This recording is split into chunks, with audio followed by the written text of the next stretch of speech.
बड़ी खबर का रुख करते हैं। चूरू के सरदार शहर विधानसभा क्षेत्र में उपचुनाव की घोषणा 5 दिसंबर को होगा। मतदान और 17 नवंबर को नामांकन दाखिल करने का अंतिम दिन। 8 दिसंबर को आएंगे चुनाव नतीजे। दरअसल भंवरलाल शर्मा के निधन के बाद सरदार शहर सीट खाली हुई थी। पीसीसी चीफ गोविंद सिंह डोटासरा बोले, जीतेगा सुशासन, जीतेगी कांग्रेस।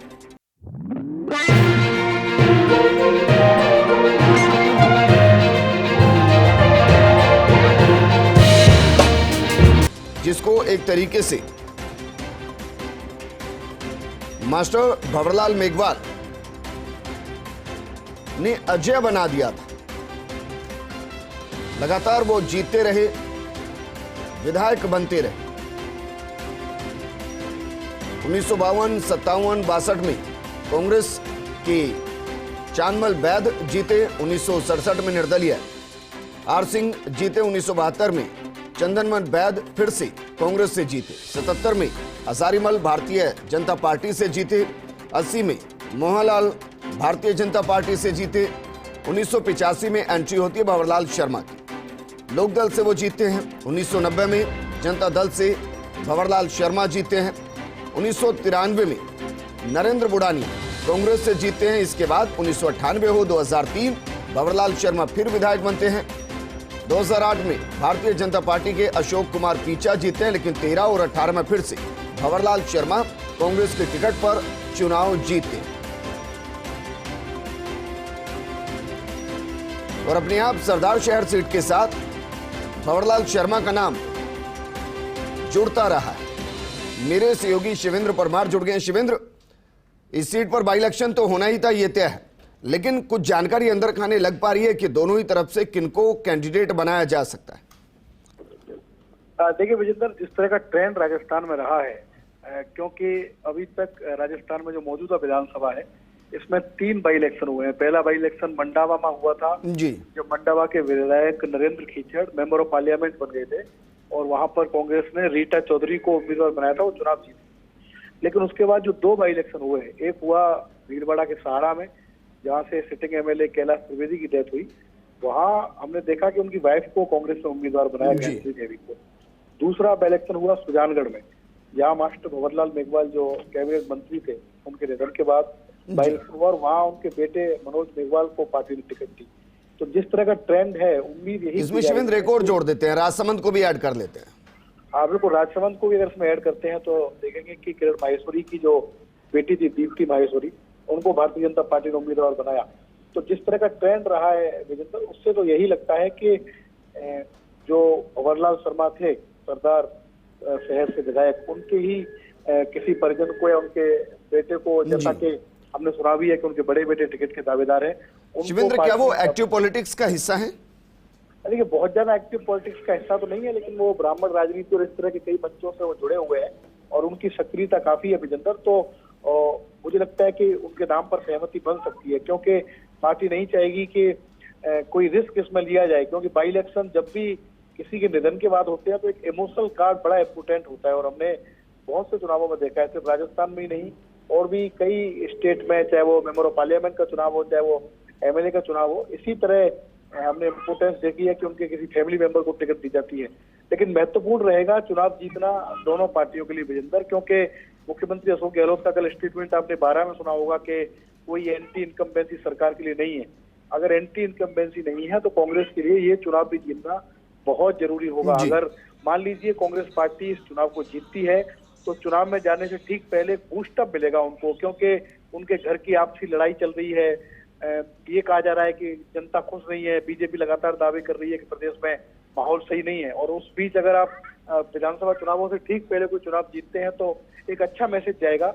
वहीं भारतीय जनता पार्टी जो ये दावे लगातार कर रही है कि माहौल खराब है, हर मोर्चे पर सरकार विफल हो रही है, अगर वो इस बाई इलेक्शन को जीत जाती है तो उनके भी कैंप में एक स्फूर्ति आएगी। चुनाव से पहले वो बताएंगे कि देखिए, जब सिटिंग गवर्नमेंट होते हुए आप सरदार शहर नहीं जीत पा रहे, तो फिर जब नवंबर या नवंबर में जब इलेक्शन होंगे विधानसभा के, तो आप किस तरह से चुनाव जीतेंगे। तो ये कहेंगे हम कि चुनावों से ठीक पहले राजस्थान में चुनाव का बिगुल बज गया है जी, और ये संभावना भी थी क्योंकि और ये उस कड़ी में भी शिवेंद्र कांग्रेस के पक्ष में जा सकता है, क्योंकि जब से गहलोत सरकार फॉर्म हुई है अगर मैं गलत नहीं तो शायद ये 8वां बाई इलेक्शन होगा और उसमें से ज्यादातर पर कांग्रेस जीती है। अगर इसको भी एड ऑन कर लेते हैं तो यकीनन 2023 में तो फायदा होगा ही, बीजेपी की रणनीति को लेकर भी क्वेश्चन होगा।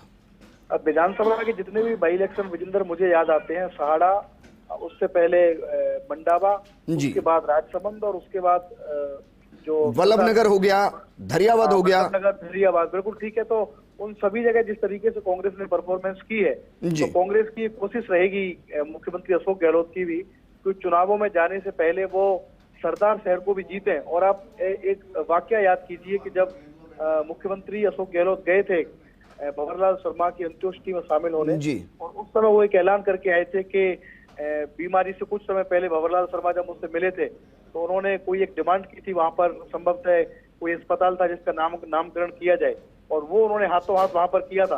तो तैयारी तो उसी समय से शुरू हो गई थी, क्योंकि कांग्रेस पार्टी के लिए ये साबित करने के लिए कि उनकी जो गवर्नेंस अभी चल रही है, जो गुड गवर्नेंस का नारा है मुख्यमंत्री अशोक गहलोत का, उससे प्रदेश के लोग काफी खुश हैं, संतुष्ट हैं, ये बताने के लिए इस चुनाव को जीतना बहुत जरूरी होगा। और ये बिल्कुल शिवेंद्र, शुक्रिया तमाम जानकारी हमारे साथ साझा करने के लिए। हमारे साथ हमारे सहयोगी नरेश भी जुड़ गए। नरेश, बाई इलेक्शन है, इलेक्शन से तुरंत पहले बाई इलेक्शन, क्योंकि उसके बाद 2023 के मोड में राजस्थान की सरकार भी और विपक्ष भी चली जाएगी। किसको मैदान में उतारा जा सकता है, अंदर खाने कुछ जानकारी आपके पास? और एक और सवाल, क्या इसमें आम आदमी पार्टी अपनी एंट्री ले सकती है? विजेंद्र, अभी जो पिछले 4 साल के जो उपचुनाव हुए हैं उसका अगर इतिहास देखें तो आपको ध्यान होगा कि जो दिवंगत हुए हैं विधायक, उन्हीं के परिजनों को अमूमन टिकट दिया गया है। और चूंकि सरदार शहर की बात करें तो सरदार शहर की जो सीट है वो पंडित जी की सीट के नाम से जानी जाती है। 6 बार वहां पे वो विधायक रहे हैं, लंबा उनका वहाँ करियर रहा है और एक थाक रही है उनकी। तो ऐसे में माना यही जा रहा है कि उन्हीं के परिवार से टिकट इस बार भी दी जाएगी, क्योंकि ये जो उपचुनाव होते हैं किसी विधायक के निधन के बाद में, तो ये भावनात्मक चुनाव होते हैं, बजाय इसके कि सरकार के कामकाज की कोई ज्यादा समीक्षा हो। तो ऐसे में लगता है कि कांग्रेस उन्हीं के परिवार से किसी को टिकट देगी, जैसा कि पिछले उपचुनाव का जो इतिहास रहा है उसके अनुसार। और चूंकि अब वक्त कम है, 1 साल ही बचा है, तो ऐसे में कांग्रेस भी ये चाहेगी कि इस सीट को हर हालत में जीता जाए, क्योंकि जब चुनाव होंगे तब सरकार की 4थी वर्षगांठ भी होंगी, चुनावी वर्ष शुरू हो जाएगा जैसे आपने कहा। और अमूमन जो है ये माना जाता है कि जो अंतिम साल में अगर कोई चुनाव होते हैं तो सरकार के कामकाज पे मोहर लगने की भी बात उसको लेके कही जाती है। क्योंकि अगर इस चुनाव में जो है भारतीय जनता पार्टी जो है वो यही कहेगी कि सरकार से नाराज है, ऐसे में उपचुनाव में परिणाम ऐसा आएगा। लेकिन अगर कांग्रेस की तरफ से बात करें, जिस तरह से गोविंद सिंह डोटासरा ने ट्वीट किया है कि कांग्रेस है वो जीतेगी इस उपचुनाव को भी, सुशासन जीतेगा, कांग्रेस जीतेगी। नरेश, उन्होंने ट्वीट किया जीतेगा सुशासन, जीतेगी कांग्रेस। लेकिन आप जिक्र कर रहे हैं कि उनके परिवार से ही किसी को टिकट दिया जाएगा, संवेदनाओं के साथ ये चुनाव लड़ा जाएगा। उनके परिवार में कौन कौन है, और अगर दावेदार के तौर पर देखें तो कौन सामने है, और वर्तमान में उनकी पॉलिटिक्स कैसी है? देखिए अभी उनके पुत्र का नाम है, वही सबसे आगे हैं कि उनको टिकट दी जा सकती है, सक्रिय भी रहे हैं लगातार। और चूंकि जब लंबे समय से भंवरलाल शर्मा की तबीयत खराब थी, तो उनके पुत्र ही लगातार काम देख रहे थे, और ये इस बात की संभावना है कि अगर परिवार में सहमति बनती है उनके पुत्र को टिकट दिया जाए। बड़ी चीज ये है कि अगर इस इतिहास देखें सरदार शहर सीट का, तो ये अमूमन कांग्रेस की सीट ही रही है। 2008 की बात छोड़ दें हम, अशोक पिंचा जब विधायक बने थे, जब भाजपा की लहर चली थी, उसमें भंवरलाल शर्मा हार गए थे चुनाव, उसको अगर छोड़ दे तो अधिकांश समय कांग्रेस के ही विधायक यहाँ से जीतते हैं, और सबसे ज्यादा भंवरलाल शर्मा यहाँ से रहे हैं। पहले चंदनमल वैद्य इस सीट से जीतते थे, नरेंद्र भूटानिया यहाँ से जीते हैं, लेकिन भंवरलाल शर्मा का हमेशा यहाँ पे वर्चस्व रहा है। और उन्होंने जिस तरह से जमीनी स्तर पे राजनीति की है, कार्यकर्ताओं से जुड़ाव के साथ राजनीति की है, उसी का ये परिणाम है कि लगातार जीते। और अब उनका परिवार और कांग्रेस पार्टी भी जो है वो उसी नाम पे वोट मांगेगी।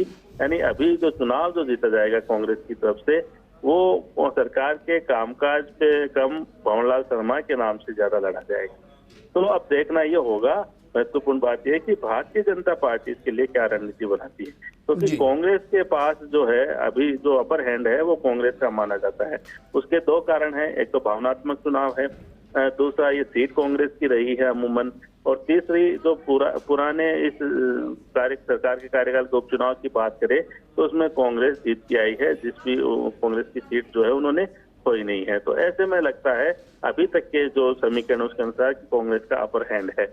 और चूंकि अब जो एक साल ही बचेगा जब ये उपचुनाव हो जाएंगे, ऐसे में जनता भी संभवतः यही देखती है कि ठीक है, कमलनाथ शर्मा के परिवार से अगर कोई खड़ा होता है तो पंडित जी को श्रद्धांजलि के नाम पे वोट दिए जा सकते हैं। तो ये जो चुनाव है वो इसी तरह से देखा जाएगा, इसी नजरिए से देखा जाएगा।